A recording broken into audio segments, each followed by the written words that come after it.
Hello and welcome to my website. Now since you're here, you've probably heard of how I made my first million in just under 9 months. My own journey was kickstarted by a property investor, serial entrepreneur, Steve Bolton, who is an investor based here in the UK.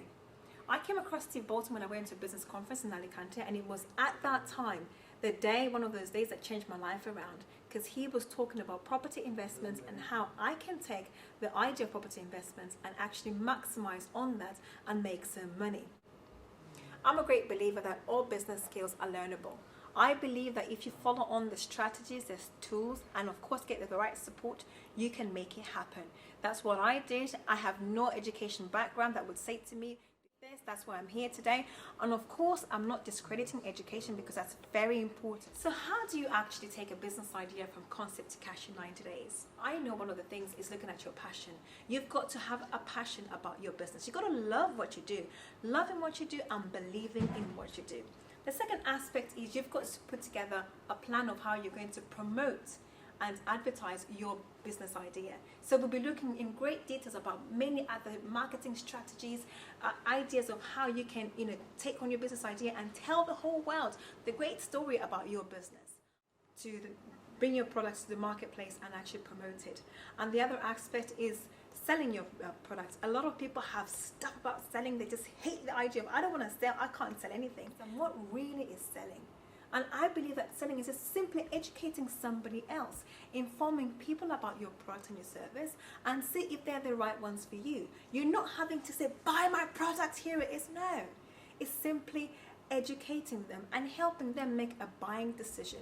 And they're doing that by understanding the benefits of what your product or service will do for them. If it's not for them, don't you worry, there's somebody else out there who's looking for your product or your service, because we'll have done our market research, so we'll have understood really who we're going after. So the idea is know your market, understand who your market is, understand your competition, understand how you're positioning yourself as with your pricing strategy, and then promote it and sell it on. And of course, it's how to overcome objections, because with sales, people will say no, take it personal, but it's not a personal thing. The idea is that might not be their product for them, or it might be that they don't actually need it. So you've got to make sure you're positioning yourself right and having to give them the right information that will help them to get a greater scheme of things in terms of what your product or service will do for them. And of course, the other aspect is having to do with the numbers. Will the numbers work?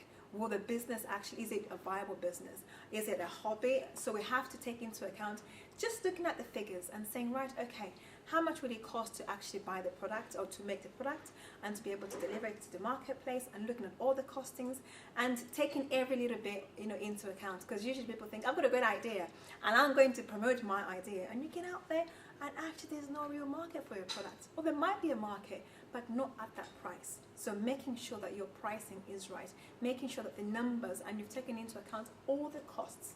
And of course the final part in this building your business is your personal mastery. This is where you're having to master your thinking. So we're looking at the things that block your success, and I call them success blockers because they're the things that you have been programmed in becoming, and they actually don't help you as a person. But until you identify what the problem really is, and then of course you can now venture on and become successful. So we would carry on and look at all the 4 aspects, and I'll just briefly summarize them. Number 1 is looking at your passion. Number 2, marketing and sales. Number 3 is looking at your business blueprint. And number 4, your personal mastery. So you can see that your thinking will actually help you to becoming successful. So what really are you facing? What are your challenges? What things are really keeping you awake? I know the things that kept me awake at night. I was just a stay-at-home mum, and that was brilliant. However, it limited to how much I could do with my own life. It was the idea of knowing that I didn't have enough money coming into our bank account. My husband had a normal job and he was getting a really good income. However, that limited my ability to make a difference in my own world.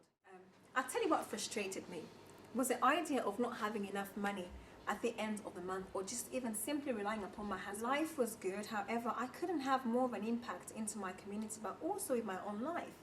And that really kept me worried and thinking, well, what about the kids? What about the children's education? Are they always just going to have what they have today? And of course, looking at where the university is going and all the fees, those things really kept me worried and saying, I need to do something.